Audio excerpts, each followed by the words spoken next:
लोग ज्यादा गरीब हुए हैं पिछले 7 साल में। गरीबी में जो हिंदुस्तान जी रहा है, ग्लोबलाइजेशन उसके लिए नहीं है। ग्लोबलाइजेशन तो इस देश में विदेशी कंपनियों के लिए है। और कोई मुझसे पूछता है कि राजीव भाई, अगर आप जैसे विचार का आदमी ग्लोबलाइजेशन करे तो क्या चीज ध्यान में रखेगा? अगर मेरे जैसे आदमी को ग्लोबलाइजेशन करने की जरूरत पड़ी तो मुझे हिंदुस्तान के गरीब दिखाई देंगे और न्यूक्लियस में वो रहेंगे, ना कि विदेशी पूंजी और विदेशी कंपनियां। अगर हमको ग्लोबलाइजेशन करने की जरूरत भी पड़ेगी तो हमारे पैरामीटर्स क्या होंगे? हमारे पैरामीटर्स विदेशी पूंजी के नहीं होंगे, हमारे पैरामीटर्स विदेशी कंपनियों के नहीं होंगे। हमारे पैरामीटर्स में होंगे हिंदुस्तान के 40 करोड़ गरीबी की रेखा के नीचे रहने वाले लोग। ग्लोबलाइजेशन से तो आपने इस देश के गरीबों को जिंदा रहने का भी अधिकार छीन लिया है, क्योंकि इस ग्लोबलाइजेशन के नाम पर 50 पैसे किलो वाला नमक अब 8 रुपए किलो में बिक रहा है। करोड़ों गरीबों को इस देश में सिवाय नमक के रोटी खाने के अलावा कुछ दूसरी चीज सपने में भी नहीं आती है। आप जिस वर्ग से आते हैं, आप शायद तुअर की दाल खा सकते हैं, बासमती चावल खा सकते हैं, 2 सब्जियां खा सकते हैं। हिंदुस्तान में 40 करोड़ लोग तो रोटी से नमक मिलाकर या रोटी को मिर्ची के साथ मिलाकर खाते हैं। और उन 40 करोड़ लोगों में जिनके पास ऑन एन एवरेज एक दिन में खर्च करने के लिए 5 रुपया भी नहीं है, उनको अगर आप 8 रुपए किलो का नमक बेच रहे हैं तो आप ये कर क्या रहे हैं? ये ग्लोबलाइजेशन नहीं हो रहा है, ये इकोनॉमिक रिकॉलोनाइजेशन हो रहा है इस देश का। लेकिन मेरे देश में आजादी के 50 साल के बाद अब नमक पर इतना भयंकर टैक्स है कि 50 पैसे किलो वाला नमक 8 रुपए किलो में बिक रहा है और इस देश में कोई उफ नहीं कर रहा है। आपकी मजबूरी मैं समझ सकता हूं, क्योंकि आपके पास प्रचुर मात्रा में संपत्ति है, तो आपके लिए नमक 8 रुपए किलो का बिके या 50 रुपए किलो का, आपसे कोई फर्क नहीं पड़ता। लेकिन तकलीफ उन लोगों की है जो 40 करोड़ की संख्या में है और जिनके पास एक दिन में खर्च करने के लिए 5 रुपया नहीं है। तकलीफ उनकी है। और कभी उनकी जगह पर अपने आप को रखकर सोचिए और पूरे प्लान को देखिए, तो कैसे इस देश में 40 करोड़ लोग रोटी खा रहे होंगे तब से, जब से 50 पैसे किलो वाला नमक 8 रुपए किलो में हो गया। और बहुत ही बर्बरतापूर्वक पूरे देश में सरकार का एक फरमान जारी हुआ है कि कहीं भी बिना आयोडीन वाला नमक नहीं बेचा जाए, माने हर जगह वो 8 रुपए किलो वाला ही नमक बिकना चाहिए। और आपको मैं एक दूसरी जानकारी दे दूं कि आयोडीन हर नमक में होता है। कोई भी नमक बिना आयोडीन का नहीं होता, क्योंकि नमक बनता है दरिया के पानी से और सूरज की रोशनी से। नमक बनाने में कोई टेक्नोलॉजी नहीं लगती, कोई मशीन नहीं लगती। दरिया का पानी है, सूरज की रोशनी है, और दरिया के पानी में सबसे ज्यादा आयोडीन होती है विज्ञान की जानकारी के अनुसार। ब्रोमीन भी बहुत होती है दरिया के पानी में। तो दरिया के पानी में मैक्सिमम आयोडीन है और दरिया के पानी से बनने वाले नमक में भी आयोडीन है। और हमको नॉर्मली एक दिन में 125 माइक्रोग्राम आयोडीन की जरूरत होती है बस। साधारण आदमी को, साधारण बुद्धि वाले आदमी को इस देश में एक दिन में 125 माइक्रोग्राम आयोडीन की जरूरत होती है। और जो साधारण नमक हम खाते हैं उसमें एक दिन में हम कम से कम 175 माइक्रोग्राम आयोडीन खा जाते हैं। माने जितने की जरूरत है उससे भी 50 माइक्रोग्राम ज्यादा आयोडीन हम कंज्यूम कर रहे हैं। तो इस देश में आयोडीन की कमी कहां है? ये तो सबसे बड़ा झूठ है जो इस देश में बोला जा रहा है आजादी के 50 साल। और ये झूठ कब से बोला जा रहा है? ये झूठ तब से बोला जा रहा है जब इस देश में आजादी के 50 साल के बाद ग्लोबलाइजेशन और लिबरलाइजेशन के नाम पर एक परदेशी कंपनी को नमक बेचने का लाइसेंस दिया गया है। तब से ये झूठ बोला जा रहा है। और उस परदेशी कंपनी का नाम है अन्नपूर्णा। असली नाम है उसका हिंदुस्तान लीवर। उसने नमक बेचना शुरू किया है अन्नपूर्णा के नाम से। तो जब से हिंदुस्तान लीवर को इस देश में नमक बेचने का लाइसेंस मिला है, तब से इस देश में ये आयोडीन का चक्कर चलाया इन कंपनियों ने। और मैं आरोप लगाता हूं इस देश के बड़े बड़े सेक्रेटरी इस घोटाले में शामिल हैं, जिन्होंने गलत रिपोर्ट पेश करके इस देश में लोगों को यह डर पैदा कर दिया कि आपको आयोडीन की डेफिशिएंसी हो गई है, इसलिए आपको आयोडीन युक्त नमक खाना चाहिए। और मैंने जब पार्लियामेंट में सवाल पूछवाया एक एमपी के माध्यम से कि पूरे देश में आयोडीन की कमी के कारण जो बीमारियां हैं, जैसे घेंगा सबसे ज्यादा, उसके मरीज कितने हैं पूरे देश में, तो भारत सरकार का जवाब है कि भारत में जितनी कुल बीमारियों के मरीज हैं उसमें 0.3% मरीज घेंगा के हैं। और वो भी कहां है? भारत के पर्वतीय इलाके में, जो पहाड़ी इलाके हैं। और पर्वतीय इलाकों में कितनी आबादी रहती है इस देश की? मुश्किल से कुल आबादी का 5%। तो एक बार को मान भी लिया जाए कि इस देश में आयोडीन की कमी है, तो पर्वतीय इलाकों में कमी है, सामान्य इलाकों में आयोडीन की कोई कमी नहीं है। लेकिन पूरे देश में यह नाटक इस देश में चला, और यह नाटक करने के पीछे एक ही सबसे बड़ा सत्य है कि एक परदेशी कंपनी को नमक बेचना था और उस नमक से उसको करोड़ों रुपए का मुनाफा कमाना था, इसलिए उसने 50 पैसे किलो वाले नमक को 8 रुपए किलो में बिकवाना शुरू करवा दिया है आयोडीन नाम के धोखे के साथ। और कैसे लूट रहे हैं आपको? आजादी के 50 साल में इस देश में क्या चल रहा है? आयोडीन युक्त अगर नमक बनाया जाए तो 1 किलो नमक जो अभी बनता है कच्छ में, उसका कॉस्ट ऑफ प्रोडक्शन आता है 25 पैसा। तो 25 पैसे में 1 किलो नमक बन जाता है, और उस नमक में आयोडीन इंट्रोड्यूस करनी पड़े 1 किलो नमक में, तो कुल खर्चा होता है और 25 पैसा, माने 50 पैसे में 1 किलो नमक आयोडीन युक्त। अतिरिक्त आयोडीन युक्त नमक 50 पैसे में 1 किलो बन जाता है। तो भारत सरकार के कुछ टैक्स वैक्स होंगे, कुछ खर्चे होंगे। हालांकि मैं मानता हूं कि नमक पर टैक्स नहीं होना चाहिए, लेकिन फिर भी ऐसी बेदर्दी सरकारें हैं जिन्होंने नमक पर भी टैक्स लगा रखा है।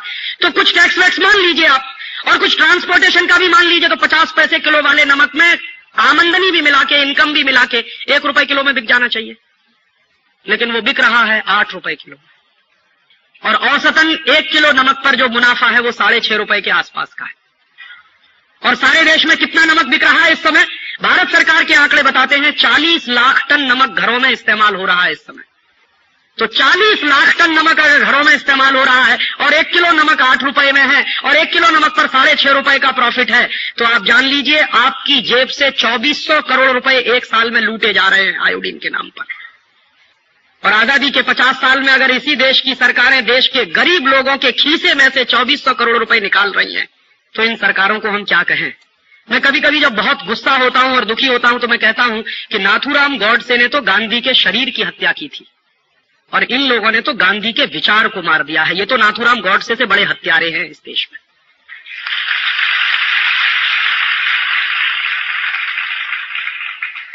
क्योंकि शरीर तो वैसे भी नश्वर होता है, आज रहेगा कल नहीं रहेगा।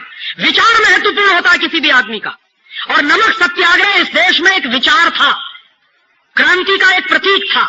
हिला दिया था उस नमक सत्याग्रह ने पूरे देश को। और नमक पर टैक्स नहीं होना चाहिए, वो गांधी जी के दिल की तकलीफ थी, हिंदुस्तान के आखिरी आदमी के चेहरे को ध्यान में रखकर। और आज उसी देश में जहां 40 करोड़ लोग गरीबी की रेखा के नीचे रहते हों, उनको 8 रुपए किलो में आयोडीन युक्त नमक खरीदने को मिले, बाकी कुछ मिले या न मिले, और उन गरीबों को इस देश में 35 रुपए किलो का कांदा खरीदना पड़े, ये आजादी के 50 साल में इस देश की तकलीफ है। 15 पैसे किलो की चीज 3 रुपए में खाएं 2000% मुनाफा, 15 पैसे किलो की चीज 7 रुपए में खाएं, इतनी लूट है। और हमारी हिम्मत ही नहीं है सरकार से पूछने की कि 15 पैसे किलो का नमक इतना महंगा क्यों मिलना चाहिए। तो वो आपको उल्लू बनाएंगे, वो कहेंगे इसमें आयोडीन मिलाया हुआ है। आयोडीन कोई ऐसी महंगी चीज है क्या? बहुत ही सस्ती है, मुफ्त की है, फोकट की है, भगवान की दी हुई बहुत आयोडीन समुद्र के पानी में है जो बिना पैसे का आता है। तो फिर इतना महंगा क्यों? ये महंगा इसलिए है कि नमक के खेल में विदेशी कंपनियों को लाइसेंस दिए सरकार ने। जो नमक के लिए महात्मा गांधी ने इस देश में सत्याग्रह किया था कि अंग्रेजों का नमक हम नहीं खाएंगे, उस महात्मा गांधी के देश में अब विदेशी नमक बिक रहा है, लुट रहे हैं हम। और ये नमक हमको पता नहीं क्या बनाएगा, हमें नहीं मालूम। सब आयोडीन युक्त नमक खा के कल नपुंसक हो जाए तो कुछ पता है, क्योंकि दुनिया में आपको गंभीर बात कह रहा हूं, 56 दुनिया के देशों ने आयोडीन युक्त नमक 40 साल पहले बैन कर दिया। आपने बिकता नहीं, अमेरिका में नहीं है, जर्मनी में नहीं है, फ्रांस में नहीं है, डेनमार्क में नहीं है, नॉर्वे में नहीं है, स्वीडन में नहीं, उन देशों में आयोडीन युक्त नमक नहीं बिक रहा, यहीं बेचा जा रहा और जबरदस्ती सबको खिलाया। एक बार डेनमार्क की एक वेबसाइट मुझे मिली, वहां की सरकार की। मैंने उनको एक सवाल डाला, उनको पूछा कि आपके देश में आयोडीन युक्त नमक बिकता? उन्होंने कहा नहीं बिकता। क्यों? उन्होंने कहा 1956 में हमने बैन कर दिया। क्यों? तो उन्होंने कहा हमने शुरू में आयोडीन युक्त नमक खिलाया 1940 से 1956। डेनमार्क में अधिकांश लोग नपुंसक हो गए, जनसंख्या इतनी कम हो गई कि उस देश के खत्म होने का खतरा पैदा हो गया। तब उन वैज्ञानिकों ने कहा कि आयोडीन युक्त नमक बंद कराओ, तो बंद कर दिया। अब वो यहां पे चालू कर दिया। आप सब खा रहे हैं, पता नहीं भविष्य में क्या होगा। लुट भी रहे हैं, अपने शरीर की भी बर्बादी। हम अक्सर ऐसा खाना खा रहे हैं जिसमें नमक तो है ही, लेकिन उसके साथ हम दही भी ले रहे हैं या दूध भी ले रहे हैं। इसमें सावधानी रखिए, आज जो नमक हम खा रहे हैं बाजार से खरीदा हुआ, ये नमक है समुद्र के पानी से बना हुआ। ज्यादा से ज्यादा नमक जो हमें आज खाने को मिल रहा है सामान्य रूप से, वो समुद्र के पानी से बना हुआ नमक है। आयुर्वेद में ये नमक सबसे घटिया माना जाता है। क्वालिटी में सबसे खराब नमक अगर कोई होता है तो वो यही नमक है जिसको हम समुद्र के पानी से बना हुआ नमक कहते हैं। और सबसे अच्छा नमक जो माना जाता है वो भगवान का बनाया हुआ, ईश्वर का बनाया हुआ या प्रकृति का बनाया हुआ नमक है, जिसको हम सब सेंधा नमक कहते हैं या काला नमक। सेंधा नमक और काला नमक आदमी ने नहीं बनाया, भगवान ने बनाया। पहाड़ बनते हैं नमक के, जैसे पत्थर के पहाड़ बनते हैं वैसे नमक के पहाड़। तो प्रकृति की क्रिया में जो बन रही है चीज, उसकी क्वालिटी में कोई शक नहीं होता, क्योंकि प्रकृति और ईश्वर का जो सारा कुछ सम्मिलन है दुनिया में एकदम परफेक्ट है, उसमें गलती होने का चांस नहीं। आदमी जो बनाता है ये सारी फसाद की जड़ है। आदमी ने सोचा तो ये है कि मैं बहुत अकल वाला हो गया, 21वीं शताब्दी में पहुंच गया, मैंने इतना विज्ञान सीख लिया, मैंने इतनी टेक्नोलॉजी सीख ली, लेकिन वो प्रकृति को एक रंच मात्र अभी तक स्पर्श नहीं कर पाया। भले बहुत टेक्नोलॉजी सीखी है, बहुत विज्ञान आ गया, प्रकृति की बनाई हुई चीज की जो गुणवत्ता है वो किसी दूसरी चीज में नहीं है। अब मैं नमक का ही आपको कंपेरिजन करके बताता हूं। प्रकृति का बनाया हुआ ये जो सेंधा नमक है या काला नमक है, ये आपके शरीर को 94 तरीके के पोषण देता है। 94। मैं आपको और सरल तरीके से समझाऊं। कोई चीज आपने खाई और मैंने आपको कहा या आपने जान लिया कि मुझे इसको खाने से कैल्शियम मिला, ये कैल्शियम एक तरह का पोषण है। कोई चीज आपने खाई, जैसे अनार का रस पिया, इससे आपके खून में हीमोग्लोबिन बढ़ा, आयरन बढ़ा, तो ये एक तरह का पोषण है, एक ही तरह का। कैल्शियम बढ़ गया शरीर में कुछ खाने से, आयरन बढ़ गया शरीर में कुछ खाने से, फास्फोरस बढ़ गया शरीर में कुछ खाने से, एक एक तरह का पोषण है। सेंधा नमक ऐसे 94 पोषण देता है, एक एक तरह की बात किया, कैल्शियम, आयरन, फास्फोरस। सेंधा नमक में ऐसे 94 पोषक तत्व हैं जो शरीर के लिए। और उसके बाद दूसरे नंबर पर है काला नमक। अब ये दोनों प्रकृति के बनाए हुए हैं, पहाड़ में से आते हैं, आप सभी जानते हैं, नमक के पहाड़ होते हैं जैसे पत्थर के पहाड़। तो पहाड़ वाला जो नमक है, पत्थर वाला जो नमक है, ये 94 तरह के पोषण देता है। और समुद्र के पानी वाला जो नमक है, ये 3 तरह के पोषण देता है। अब आप देखिए, 3 तरह के पोषण देने वाला नमक, 94 तरह के पोषण देने वाला नमक, दोनों में से किसकी क्वालिटी? 94 पोषण जो दे रहा, सीधी सी बात है। तो आप नमक खा सकते हैं जो प्रकृति का बनाया हुआ है, वो सेंधा और काला, मतलब आज से सेंधा और काला नमक खाइए। अब मैं आयुर्वेद की एक जानकारी आपको देता हूं, आप हैरान हो जाएंगे सुनकर। आयुर्वेद में ये कहा गया, अष्टांग हृदय में भी ये है कि जैसे ही दूध के साथ नमक लेना शुरू करें या दही के साथ नमक लेना शुरू करें, तो ये जो नमक मैंने बोला समुद्र के पानी का, ये पूरी तरह से वर्जित है। दूध के साथ भी नहीं ले सकते, दही के साथ भी नहीं ले सकते। जैसे ही नमक बदलते हैं आप दूध और दही के साथ, तो सेंधा नमक और काला नमक जरूर ले सकते हैं। कितना अंतर आता है। अभी अगर समुद्र के पानी के बने हुए नमक के साथ दूध पिएंगे, 20 बीमारियां आपको आएंगी। समुद्र के पानी के नमक के साथ अगर आप दही खाएंगे, 20 बीमारियों में फंस जाएंगे। लेकिन वही दही और दूध सेंधा नमक के साथ और काले नमक के साथ खाएंगे, जीवन भर आप निरोगी रहेंगे। इतना अंतर है। अब आप इसको अप्स डाउन में देख सकते हैं, जमीन आसमान का अंतर कहा जाता है इसी को, एक इस तरफ है, एक इस तरफ। वही नमक जो समुद्र के पानी से आया तकलीफ दे रहा है, और वही नमक जो भगवान का बनाया हुआ है वो आपके लिए अमृत तुल्य है। तो ये जो नियम मैंने विरोधी वस्तुओं का बताया, तो इसमें अगर आप दही नमक खाना चाहते हैं तो दही में सेंधा नमक ही या काला नमक ही होना चाहिए, और दूध के साथ नमक की कोई वस्तु लेना चाहते हैं तो वो सेंधा नमक और काले नमक वाली ही होनी चाहिए। ये समुद्र के पानी के नमक की वस्तु दही के साथ नहीं ले सकते। मैंने एक बार प्रयोग करके देखा, दही लिया, दही को लेंस से आप देखो तो उसमें बहुत तरह के जीवाणु हैं, बहुत तरह के बैक्टीरिया, और वो शरीर के लिए अनुकूल है, बहुत अनुकूल है। अगर वो जाते हैं शरीर में तो बहुत सारी शरीर की जरूरत को पूरा करते हैं। अब जैसे ही दही में आप देखेंगे बहुत सारे जीवाणु हैं, उस दही में ये समुद्र के पानी का बनाया हुआ नमक एक चुटकी डाल दीजिए, 1 मिनट में सब जीवाणु मर जाते हैं, हजारों, लाखों, करोड़ों 1 मिनट में मर जाते हैं। अब आपने दही ले लिया और उसमें समुद्र के पानी का नमक मिला दिया, जीवाणु मर गए, तो एक तो जीव हिंसा कर दिया आपने, पाप लगा उसका, जीव हिंसा कर दिया। और दूसरा, आपने वो दही खाया जिसमें समुद्र का नमक मिलाया हुआ है, वो शरीर के काम का नहीं, उपयोगी नहीं। उसी दही में मैंने फिर दूसरा प्रयोग करके देखा कि वही दही है, उसमें लाखों करोड़ों जीव राशि है, जीवाणु है, उसी में सेंधा नमक डाला, एक भी जीव नहीं मरा, एक भी जीव नहीं। माने जीव दया भी हो गई मेरी, जीव हिंसा में भी मुझे नहीं जाना पड़ा, पाप का भागी भी नहीं बनना पड़ा, और शरीर के लिए भी उपयोगी। तो माता मैंने इसको विशेष ध्यान से सुने कि दही में अगर रायता बना रही है तो नमक डालना हो तो काला ही नमक या सेंधा ही नमक डालना, ये समुद्र के पानी वाला नमक मत डालना।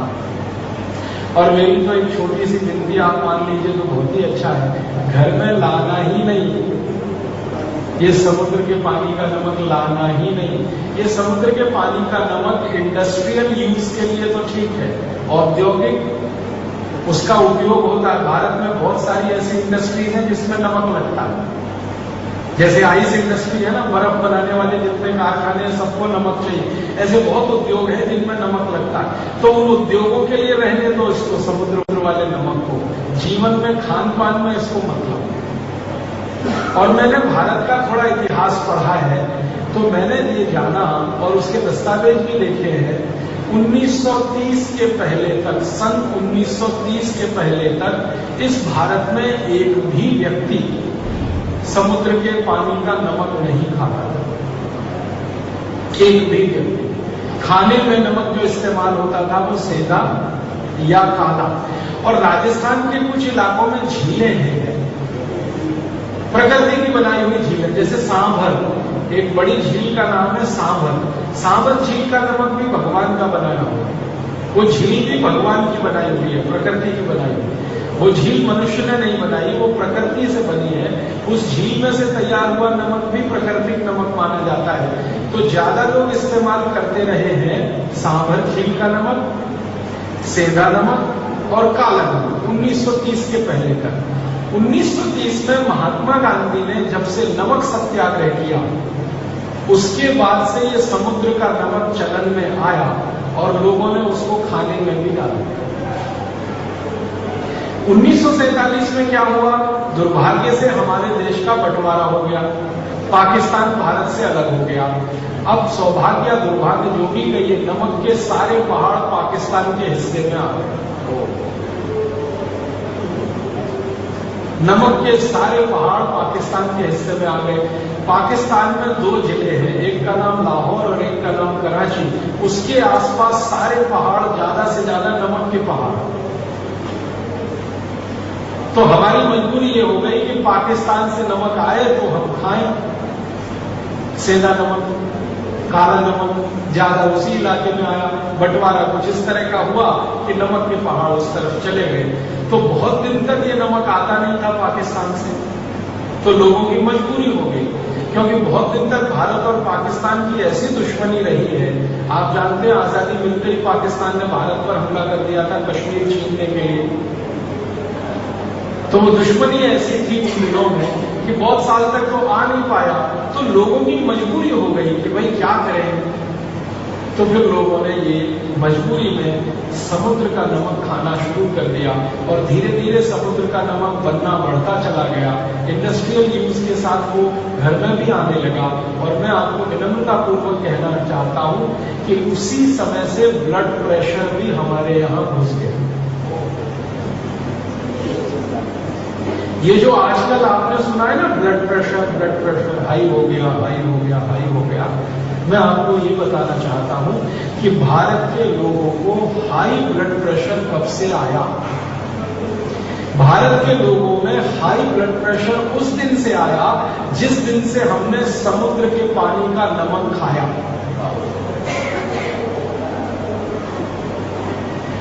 वरना प्रकृति के बनाए हुए नमक का अगर हम इस्तेमाल करते रहे, आज भी करें, आगे भी करते रहे, तो मैं आपको पूरी विनम्रता से इस बात की गारंटी देना चाहता हूं, आपका ब्लड प्रेशर अपने आप निकल जाएगा। आप नमक बदल दीजिए।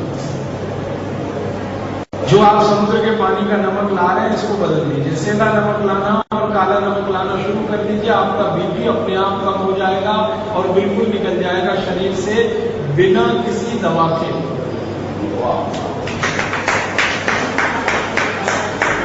और आप जानते हैं कि आजकल हमारे जीवन में हाई ब्लड प्रेशर इतनी खतरनाक बीमारी की स्थिति में है कि ये शुरू हो जाए तो दुनिया जहान की कोई भी बीमारी आए।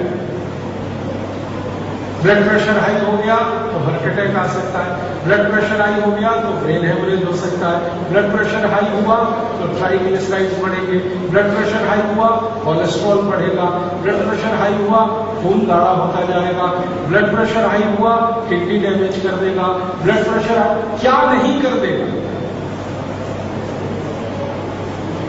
ये सबसे खराब है, रूट कॉज में ब्लड प्रेशर है बहुत सारी बीमारियों का। ब्लड प्रेशर हाई हुआ डायबिटीज ला देगा, ब्लड प्रेशर हाई हुआ शुगर बढ़ा देगा, सब कुछ करेगा। ब्लड प्रेशर हुआ आंख आपकी खराब कर दे। ये भाई को आपने देखा ना जिसकी आंख खराब है, इसकी एक आंख का प्रेशर बढ़ा हुआ है, यही तकलीफ है उसकी। अगर दोनों आंख का प्रेशर एक साथ बढ़े तो इलाज करना बहुत आसान होता है दुनिया में। एक ही आंख का प्रेशर बढ़े और एक का कम हो तो वो इलाज ही नहीं कर सकता। इसलिए ये भाई जिसने आपसे कहानी सुनाई, ये हजारों लाखों रुपए खर्च करके पता नहीं कितने डॉक्टरों के चक्कर में अपना समय खराब करता रहा है। इसको एक सरल बात कोई बता देता जो आज इसको पता चलेगी। इसकी एक आंख का प्रेशर बहुत बढ़ गया था, एक आंख का प्रेशर बिल्कुल कम था या नॉर्मल था, इसको किसी ने बता दिया होता कि नमक बदल दो, इसकी बीमारी यहां तक पहुंच गई।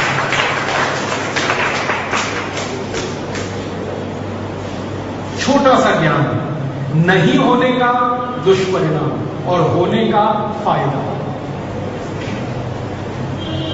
हमारे यहां सभी साधु संतों के मुंह से मैं ये सुनता रहता हूं, आप तो बार बार सुनते रहते हैं, अज्ञान सबसे बड़ा दुख है। अज्ञान में जाना दुनिया का सबसे बड़ा दुख है और ज्ञान में चले जाना दुनिया का सबसे बड़ा सुख है। मैं भी मानता हूं, मैं गरीबी को दुख नहीं मानता, बेरोजगारी को दुख नहीं मानता। गरीबी बेरोजगारी तो आने जाने वाली चीजें हैं और शायद ये गरीबी बेरोजगारी तब तक है जब तक मेरे पास ज्ञान नहीं है। जिस दिन मुझे कुछ ज्ञान मिला मैं मेरी गरीबी भी दूर कर सकता हूं, बेकारी भी दूर कर सकता हूं। इसलिए बीमारियां हमारे शरीर में है और उनका दुख है, वो भी अज्ञान का ही कारण है। जैसे ही ज्ञान में आप जाएंगे आप खुद बीमारियां ठीक कर लेंगे, डॉक्टर के चक्कर में फंसने की जरूरत ही नहीं पड़ेगी। ये छोटा सा ज्ञान कि हम नमक बदल दें तो जिंदगी में कितना बड़ा सुख है, ये इस भाई को पता है जिसकी आंख इस स्थिति में आई है जो आपने देखी। नमक बदल देता है। साल भर पहले या 1.5 साल पहले जैसे ही इसकी आंख में प्रेशर बढ़ना शुरू हुआ, ये पहले डॉक्टर के पास जहां गया वो इसको बता सकता था कि भाई तेरी एक आंख का प्रेशर बहुत ज्यादा है, ब्लड प्रेशर, दूसरी आंख का कम है या बहुत कम है, अब तू क्या कर रहे हो? बस इतना करके नमक बदल दे। सरल बात, साधारण बात। नमक बदलते ही प्रेशर नॉर्मल होता, आंख इस स्थिति में पहुंचती। नहीं कहा, नहीं बताया, शायद जानबूझ के नहीं बताया या अनजाने में, दोनों ही बातें हो सकती। हो सकता है उस डॉक्टर को भी ज्ञान ना हो इस बात का, ये भी हो सकता है। और ये भी हो सकता है कि उसको ज्ञान हो और जानबूझ के नहीं बताया। तो दोनों ही संभावनाएं हैं। तो मैं आपसे ये बात को ज्यादा जोर देके कह रहा हूं कि एक छोटी सी जानकारी ना होने का कितना बड़ा दुख है और होने का कितना बड़ा सुख है। आपको आज ये जानकारी हो गई कि समुद्र के पानी के नमक से शरीर को सिर्फ 3 पोषक तत्व मिलते हैं। पहाड़ के नमक का, पत्थर के नमक का 94 पोषक तत्वों का भंडार है वो। तो आप तुरंत उसमें शिफ्ट कर जाइए, अपने घर का नमक बदल दीजिए। नमक बदलते ही आप अपने ऊपर देखिए क्या क्या परिवर्तन आ रहे हैं। आप आ जाइए, सेंधा नमक खाना शुरू कर दीजिए, काला नमक। जिस दिन खाना शुरू करें उस दिन बीपी नाप लीजिए। 2-3 महीने के बाद फिर नाप लीजिए, आपको लगेगा ये चमत्कार हो गया। सेंधा नमक खाने से या काला नमक खाने से एक दिन पहले आपका माइग्रेन, आपके शरीर में ये सब जितनी भी बीमारियां हैं उनको देख लीजिए ध्यान से और खाना शुरू करिए। फिर देखिए क्या क्या परिवर्तन आ रहे हैं। नमक शरीर के लिए बहुत आवश्यक है, आप जानते हैं, लेकिन सेंधा और काला ये समुद्र के पानी वाला नहीं। आपको और एक जानकारी दूं, शरीर में सेंधा और काले नमक से जो जो पोषकता मिलती है, इसी की कमी होने पर पैरालिसिस आता है। हाँ, ध्यान दीजिएगा मेरी बात। शरीर में सेंधा और काला नमक से जो पोषकता मिलती है, उसी की कमी होने पर पैरालिसिस आता है। शरीर में काला और सेंधा नमक मिलने से जो पोषकता मिलती है, उसी की कमी से ब्रेन हेमरेज भी होता है। मेरे गुरु जिनका नाम था श्री धर्मपाल, अभी वो स्वर्गवासी हैं, एक बार उनके शरीर में ऐसा हुआ, जो पोषकता मिलनी चाहिए थी नमक से, सेंधा और काला, वो कमी हुई, उनको पैरालिसिस का अटैक हो गया। उनकी आवाज चली गई, पूरी आवाज चली गई, वो कुछ बात ही नहीं कर सकते। और मेरी आंखों के सामने मेरे गुरु का ऐसा हाल था। मैं क्या करूं? भयंकर अटैक था, बड़ा अटैक था, पैरालिसिस का, हाथ पैर तो चले गए, आवाज भी चली गई, ब्रेन भी काफी इफेक्ट हुआ, प्रभावित हुआ। मैं उनको ले गया हॉस्पिटल में, एडमिट करवाया। हॉस्पिटल वालों ने हाथ उठा दिए, हमारे पास दवा नहीं, हम क्या कर सकते। तो उन्होंने मेरे गुरु के हाथ पांव बांध लिए। वो कहते हमारे इलाज का तरीका यही है, एलोपैथी जिसको हम सबसे ज्यादा भरोसा करते हैं, उनके इलाज का तरीका कि पैरालिसिस पेशेंट का हाथ पैर हिलता रहता है ना, उसके कंट्रोल के बाद, तो उसको पकड़ने के लिए बांध दिए। अब मेरे गुरु छटपटाए, परेशान, तो मैं उनको हॉस्पिटल से ले आया और मेरे इस निर्णय की बहुत आलोचना हुई। मेरे सहयोगियों ने बहुत आलोचना की, आप क्या कर रहे हैं, मार डालेंगे, ऐसा हो जाएगा, इतने बड़े हॉस्पिटल में से निकाल के आप उनको घर ला रहे हैं। मैंने कहा इनके पास इलाज ही नहीं है। तो डॉक्टर अपने मुंह से कह रहा है मेरे पास इलाज नहीं। राजीव भाई आप तो जानते हो होम्योपैथी, आप तो जानते हो आयुर्वेद, आप तो क्यों नहीं करते? तो हम निकाल लाए उनको और मैंने कुछ नहीं किया। आपको जानकारी देना चाहता हूं और आज ये शायद मैं पब्लिकली बता रहा हूं, मेरे गुरु के लिए कुछ नहीं किया। मैंने अंदाजा लगाया कि शायद इनके शरीर में नमक से मिलने वाली पोषकता की कमी है, इसके कारण ये अटैक आया हो। 99% केस में अटैक इसी कारण से आता भी है, तो शायद ऐसा हुआ हो। और मैंने ध्यान किया तो वो नमक वही खाते थे, समुद्र के पानी वाला। तो मैंने उनको होम्योपैथी की एक ऐसी दवा चुनकर दी जो सेंधा नमक और काले नमक की पोषकता को बढ़ाने वाली। दवा की 3 खुराक में उनका पैरालिसिस ठीक हो गया। 3 खुराक, सवेरे एक खुराक दी, दोपहर को एक दी, शाम को एक खुराक दी, अगले दिन तो वो चलने लगे। जो पूरी तरह से बेड रिडन थे, बिस्तर पे थे, हाथ पैर बिल्कुल छूट गए थे, दिमाग और बॉडी का कनेक्शन टूट गया था, आवाज बिल्कुल चली गई थी, वॉइस पूरी तरह से लॉस हो गया था।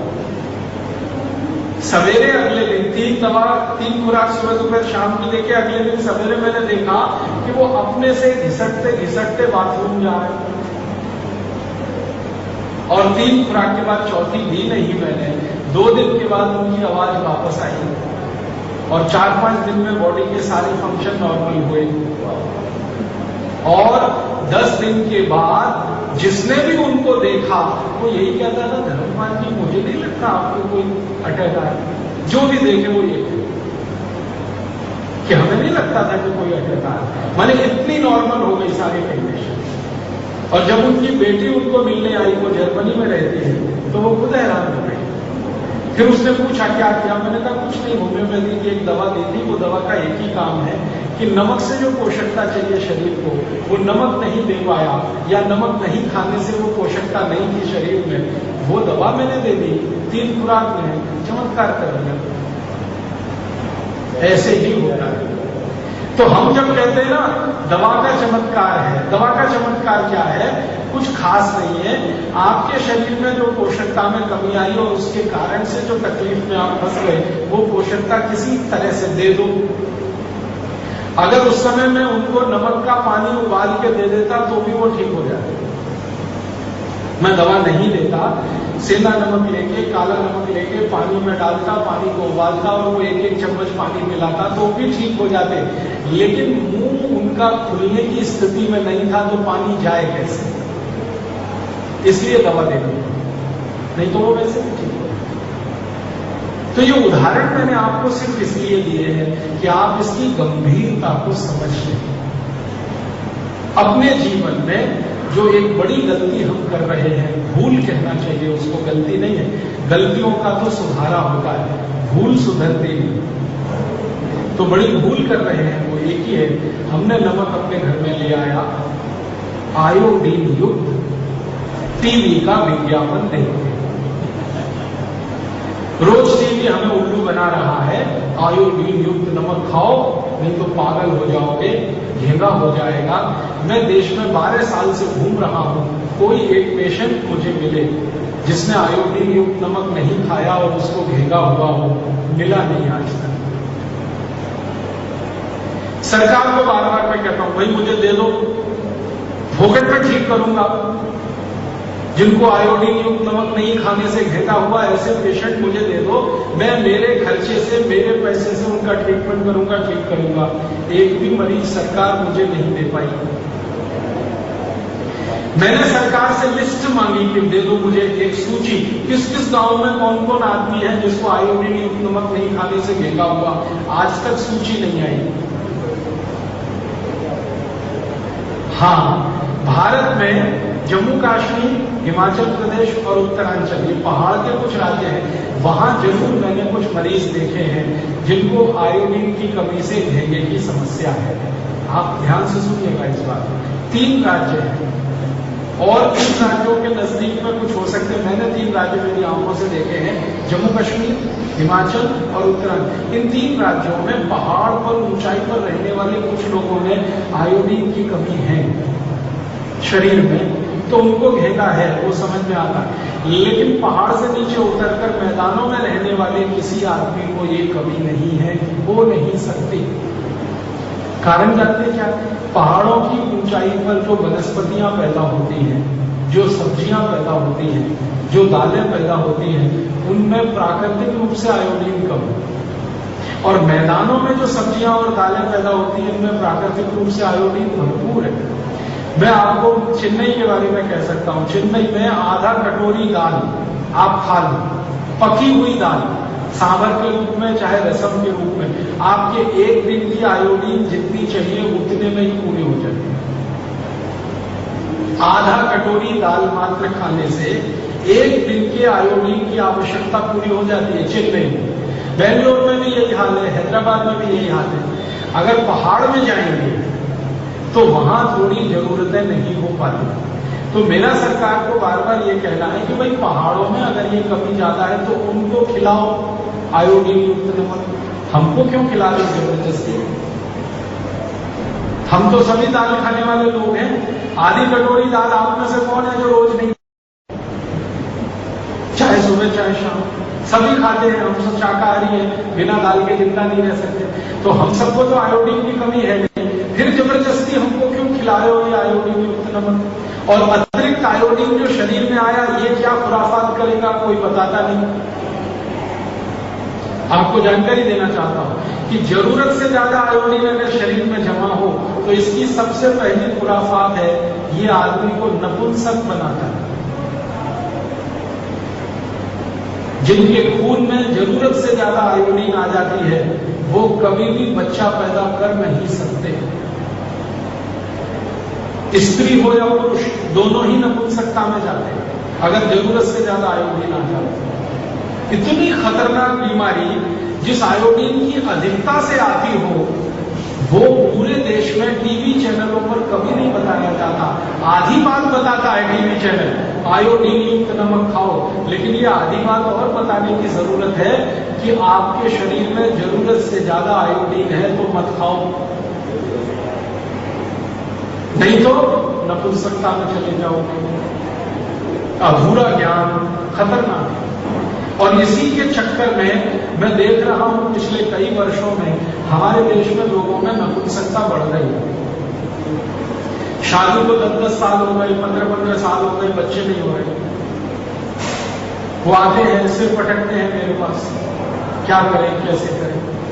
उनको छोटा सा ज्ञान अगर कोई 10 साल पहले दे देता कि भैया आयोडीन युक्त नमक मत खाओ, सेंधा नमक खाओ, काला नमक खाओ, तो वो यहां तक पहुंचते नहीं।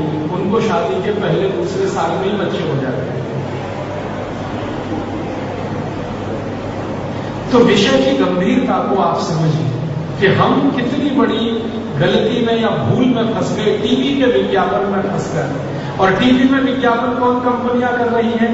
वो कंपनियां जो 15 पैसे किलो के नमक को 7 रुपए 10 रुपए किलो बेच रही।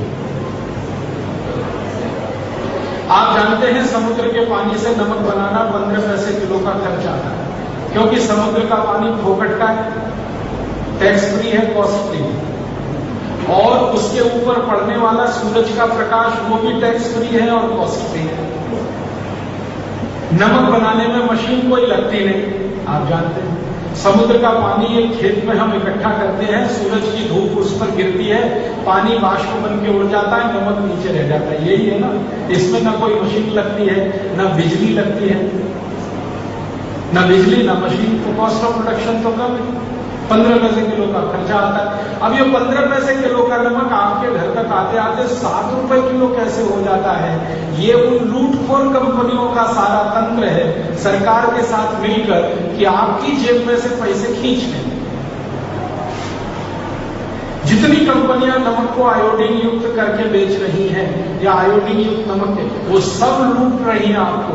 ईस्ट इंडिया कंपनी ने जितना नहीं लूटा उससे ज्यादा लूट है, वो चाहे भारत की हो या विदेशी।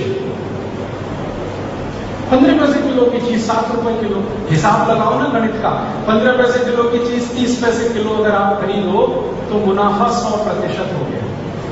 और 15 पैसे किलो की चीज 1.5 रुपए किलो खरीदो, मुनाफा 1000% हो गया। और 15 पैसे किलो की चीज 3 रुपए किलो खरीदो, मुनाफा 2000% हो गया। और 15 पैसे किलो की चीज 6 रुपए किलो खरीदो, मुनाफा 4000% हो गया। और 15 पैसे किलो की चीज 7 रुपए किलो खरीदो, 5000% का मुनाफा आपकी जेब से निकाला जा रहा है नमक के नाम। और नमक की मजबूरी क्या है? ये एक ऐसी वस्तु है जो सबको चाहिए, कंजम्पशन बहुत अधिक है, लाखों करोड़ों टन में हम इस्तेमाल करते हैं हर साल, तो मुनाफा भी कितना होगा जरा सोचो। 1 किलो का मुनाफा 15 पैसे से 7 रुपए, तो करोड़ों टन, लाखों करोड़ों टन नमक हर साल बिक रहा है। हजारों लाखों करोड़ों रुपए लूट रहे हैं कुछ लोग, आपको उल्लू बना। तो मैं चाहता हूं आप इस लूट से भी बचो और इस नमक से भी बचो। एक तो नमक जो दे रहे हैं वो बीपी बढ़ाने वाला, तकलीफें पैदा करने वाला, शरीर में विकृतियां और दोष पैदा करने वाला, ऊपर से इतना महंगा, हमारे पैसे खींच कर ले जा। तो ये जो साजिशें चल रही हैं, ये जो षड्यंत्र चल रहे हैं पूरे देश में अलग अलग कड़ी, मुझे लगता है कि कोई बड़ा षड्यंत्र शायद इस देश के साथ हो रहा है कि सबको आयोडीन युक्त नमक खिलाते जाओ। 5 साल 10 साल 15 साल में सबकी आयोडीन शरीर में ज्यादा हो जाए, नपुंसकता पूरे देश में बड़े पैमाने पर हो जाए, बच्चे ही पैदा ना हो इस देश में, तो विदेशी आकर फिर कब्जा कर ले इस देश में। अधिक जनसंख्या पे आपकी जनसंख्या घटती जाए और दूसरों की बढ़ती जाए। आपको सुन के हैरानी होगी, आयोडीन युक्त नमक भारत देश में आने से पहले यूरोप और अमेरिका के खंड के 40 देशों में चल चुका है और वहां की सरकारों ने उसको पूरी तरह से प्रतिबंध कर दिया, बैन कर दिया। यूरोप के देशों में सबसे पहले एक देश है जिसका नाम है जर्मनी, इसने आयोडीन युक्त नमक शुरू किया। आयोडीन युक्त और एक्स्ट्रा फ्री फ्लो, आप सुनते हैं ना टीवी में, एक्स्ट्रा फ्री फ्लो नमक है और आयोडीन युक्त भी है। ये एक्स्ट्रा फ्री फ्लो क्या है? नमक में हमेशा नमी रहती है, नमी पानी के कारण रहती है। नमक की एक विशेषता है कि वो हर तरफ से पानी को खींचता है। सूखा हुआ नमक यहां खोल के रख दो, कल देखना वो सब गीला हो जाएगा। कहां से हो गया? वातावरण में जो मॉइस्चर है उसको नमक खींचता है। अगर कोई नमक पानी को खींचेगा तो वो एक्स्ट्रा फ्री फ्लो नहीं हो सकता, सूखा नहीं होगा। सूखा नहीं होगा तो नहीं चाहिए वो ये कि नमक जो है पानी को खींचता है, उसका गुण धर्म है। खाली रख दो गीला हो जाएगा। अब ये पानी को खींचने का जो गुणधर्म है, इसके कारण नमक को जब पीसेंगे तो थोड़ी नमी रहने वाली है। यूरोप और अमेरिका के वैज्ञानिकों ने खुराफाती दिमाग लगाया कि ये नमक में नमी नहीं रहनी चाहिए। क्यों? अगर नमी है तो ये ऐसे करके किसी पे इसको छिड़क नहीं सकते, बुरका नहीं जा सकता। यूरोप और अमेरिका की खासियत क्या है वो हमें जाननी चाहिए। उनकी अपनी समस्या है जिसका समाधान करने के लिए ये तमाशा किया। वहां सब्जी कोई घर में बनाता नहीं है, दाल कोई पकाता नहीं है, सब्जी बनी बनाई डिब्बे में आती है। यह आप सभी जानते हैं। अमेरिका यूरोप के देशों में, कनाडा जैसे देशों में जो अपने को बहुत विकसित कहते हैं, वो ताजा बनी हुई सब्जी नहीं खाते क्योंकि सब्जी बनाना नहीं आता किसी। कितने गरीब लोग हैं, सब्जी बनाना नहीं आता। हिंदुस्तान के घर घर में 10 साल के किसी भी बच्चे को जो काम आता है वो यूरोप के बड़े बड़े लोगों को नहीं आता सब्जी बनाते कैसे हैं। कंप्यूटर, सुपर कंप्यूटर, इलेक्ट्रॉनिक्स और सारी दुनिया का काम झाम करने वाले हेड्रोन कोलाइडर बनाने वालों को सब्जी बनाना नहीं आता। अच्छा, सब्जी बनाना आता क्यों नहीं है? कारण है कि सब्जी होती भी नहीं है। ज्यादातर देशों में सब्जी के नाम पे या तो बटाटा है, आलू और कांदा, बाकी कुछ है नहीं। तो सब्जी बनाने के नाम पे कुछ है नहीं, प्रकृति ने दिया भी नहीं है, उनको आता भी नहीं। तो सब्जियां वो दूसरे देशों से खरीदते हैं, बना बना के पैकेट में बेचते हैं। अब सब्जी बनी हुई पैकेट में डाली जाएगी तो उसको सुरक्षित रखने का एक ही आधार है, नमक ना डाला जाए उसमें। नमक डल गया तो पैकेट बेकार हो जाए। तो बिना नमक की उबली हुई सब्जी पैकेट में बंद आती है यूरोप और अमेरिका में। जब वो खाने के लिए बैठते हैं, प्लेट पर निकालते हैं तो ऊपर से नमक डालते हैं। अब ऊपर से नमक डालना है तो उनको नमक ऐसा चाहिए जो फ्री फ्लो हो, चारों तरफ गिरे। और नमक की विशेषता है कि उसमें पानी रहेगा, थोड़ा मॉइस्चर रहेगा। तो उन्होंने अपनी समस्या का समाधान करने के लिए नमक को एक्स्ट्रा फ्री फ्लो बनाया और उसके लिए बीसीओ केमिकल डाल दिए उसमें। अब वो नमक नहीं रहा, केमिकल का भंडार हो गया। कई तरह के रसायन उसमें डाल दिए नमक को एक्स्ट्रा फ्री फ्लो बनाने के लिए। अब उन्होंने देखा कि उनके यहां ये नमक चल पड़ा, उस नमक में से समस्याएं शुरू हो गई। आयोडीन युक्त किया और समस्याएं शुरू हो गई। जर्मनी में बड़े पैमाने पर लोगों में नपुंसकता फैली। फ्रांस में, ब्रिटेन में, स्वीडन में, स्विट्जरलैंड में, डेनमार्क में, नॉर्वे में बच्चों के पैदा होने का जो ग्रोथ रेट है वो कम होने लगा। तो बड़ी खोजें हुई कि भाई ये क्या चक्कर हो गया, हमारे यहाँ अचानक से बच्चे पैदा कम होने लगे, क्यों? तब वैज्ञानिकों ने खोज के बनाया कि ये अतिरिक्त आयोडीन का कमाल है। तो धड़ाधड़ सरकारों ने उसको बैन किया कि नहीं चाहिए तो हमको सादा नमक ही चाहिए। अब उन्होंने तो बंद कर दिया, ले देके हमारे ठोक दिया हिंदुस्तान के माथे पर। अब हिंदुस्तान के नेता तो सुभान अल्लाह वो आपने एक पता नहीं हिंदी या उर्दू की कहावत सुनी है, एक ही उल्लू काफी है बर्बाद गुलिस्ता करने को, हर शाख पे उल्लू बैठा है, अंजामे गुलिस्ता क्या होता है। एक ही उल्लू बहुत होता है समाज को बर्बाद करने के लिए, और हमारे यहाँ उल्लुओं की फौज इकट्ठी होकर राजनीतिक पार्टी बना लेती है, फिर वही मंत्री बन जाते हैं, प्रधानमंत्री बन जाते हैं। उनको बहुत सारी चीजों से कुछ लेना देना नहीं, एक ही चीज से लेना देना, पैसा और कुर्सी। ये कुर्सी मिल गई तो अब इसको टिका के कैसे रखना है, अगली बार इसको बचा के कैसे रखना है, इसके लिए पैसे खर्च करने हैं, तो पैसे लाने कहां से हैं, फिर खर्चा कैसे। तो चुनाव का सारा खेल ये है, पैसा बनाना, कुर्सी लाना, कुर्सी पे बैठना, फिर पैसे बनाना, फिर कुर्सी लाना। तो ऐसे नेता है, उनके ऊपर किसी ने कह दिया भाई बहुत अच्छा आयोडीन युक्त नमक भारत में लगा दो, तो लगा दिया हमारे नेता। और लगा ही नहीं दिया, कानून बना दिया कि जो बिना आयोडीन का नमक खाएगा उसको जेल भेज दिया जाए। ऐसे मूर्खों के मूर्ख नेता हमारे देश में। कानून ने ऐसा भी बना दिया कि जो बिना आयोडीन का नमक बेचेगा दुकान में उसको भी जेल में डाल देगा। इन मूर्खों ने थोड़ा भी नहीं सोचा कि 1930 के पहले इस देश में कोई आयोडीन युक्त नमक नहीं था। समुद्र के पानी का ही नमक नहीं था, आयोडीन युक्त नमक की तो बात ही छोड़ दो। और लोग ज्यादा स्वस्थ थे। जब से ये समुद्र के पानी का नमक आया, घरों में ज्यादा बीमारियां आई हैं। ऐसे हमारे में अब इसमें घुस क्या गया सारा खेल कि जो नमक को 15 पैसे किलो से 7 रुपए 10 रुपए किलो बेचने वाली कंपनियां, उनको मुनाफे कमाने हैं। उसमें बड़ी बड़ी विदेशी कंपनियां हैं, भारत की भी कुछ देशी कंपनियां हैं, उनको अपना धंधा चलाना है। नेताओं को उसमें से थोड़ी घूस और रिश्वत देकर अपनी व्यवस्था को टिकाए रखना है। तो नेता और भ्रष्ट कंपनियों का गठजोड़, भ्रष्ट नेता, भ्रष्ट कंपनी, भ्रष्ट अधिकारी ये बन गया, तो चला दिया पूरे देश में आयोडीन युक्त नमक। आपको सुन के हैरानी होगी, मेरे जैसे बहुत लोग इसके खिलाफ लड़ रहे हैं, सड़क पे भी और अदालतों में। कई संस्थाएं हैं जिन्होंने इनके खिलाफ मुकदमे किए हुए और उनके फैसले भी आए। एक इतना अच्छा फैसला आया महाराष्ट्र हाई कोर्ट का कि जबरदस्ती सरकार किसी को आयोडीन युक्त नमक नहीं खिला सकती है। किसी की इच्छा है तो खाए, नहीं है तो वो अपना दूसरा नमक खाए। तब से ये कंपल्शन हटाया उन्होंने, क्योंकि कोर्ट का फैसला आया।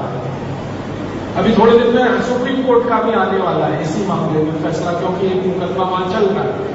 तो फैसला आएगा तो सरकार को पीछे हटना पड़ेगा। लेकिन सरकारें कितनी खतरनाक हैं आप जरा सोचिए। जिनको आप बना रहे हैं अपनी सुरक्षा के लिए, वो सरकारें ही आपको खतरे में डाल रही हैं। तो आपको तो मेरी एक ही छोटी सी विनती है, इतनी सब राम कहानी सुनने के बाद घर का नमक बदलिए। ये कहानियां इसलिए सुनानी पड़ती है कि दिमाग बदलना आसान काम नहीं होता। एक रास्ते पे आदमी चल पड़े ना तो उसको वापस लाना बड़ा मुश्किल काम होता है। तो उसको कई तरह से कन्विंस करना पड़ता है, बताना पड़ता है, जानकारियां देनी पड़ती है, तब जाके वो एक छोटा सा फैसला करता है, हाँ आज से मेरे घर में सेंधा नमक ही आएगा या काला नमक ही आएगा। तो आप तो जितने लोग यहाँ बैठे हैं अपना फैसला तो आप आज कर ही लो। और मेरी एक छोटी सी विनती है कि आपके पड़ोसी हैं, परिवार के मित्र हैं, परिचित हैं, उनको भी ये बोलना शुरू कर दो, भैया नमक लाना तो सेंधा लाना, काला लाना। अब आप कहेंगे थोड़ा महंगा है, तो जीवन से महंगा कोई सौदा नहीं। 10 रुपए किलो का अगर सेंधा नमक खाना पड़ता है मान लो, या 10 रुपए किलो का काला नमक खाना पड़ता है और आप स्वस्थ हो जाते हैं, लाखों रुपए के आपके खर्चे बच जाते हैं, तो क्या बड़ा सौदा। और सेंधा नमक महंगा एक ही कारण से हुआ, भारत का बंटवारा जो हो गया, पाकिस्तान अलग हो गया, हमारे नमक के पहाड़ पाकिस्तान के कब्जे में चले गए, वरना ये सेंधा नमक तो सबसे सस्ता बिकता रहा। आप यहाँ कई बुजुर्ग बैठे हैं, आप याद करिए आपके जवानी के दिनों में शायद रुपए में 5-7 सेर या 10 सेर नमक बिकता होगा। मेरे दादाजी बताते हैं 5-7 पैसे किलो में मिल जाता था सेंधा नमक, काला नमक।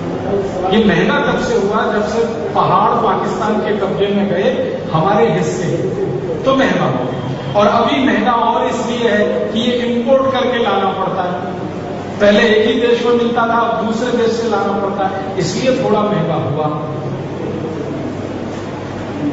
तो थोड़ा महंगा है तो भी मैं मानता हूं, आपके स्वास्थ्य की कीमत पर तो वो इतना महंगा नहीं पड़ेगा।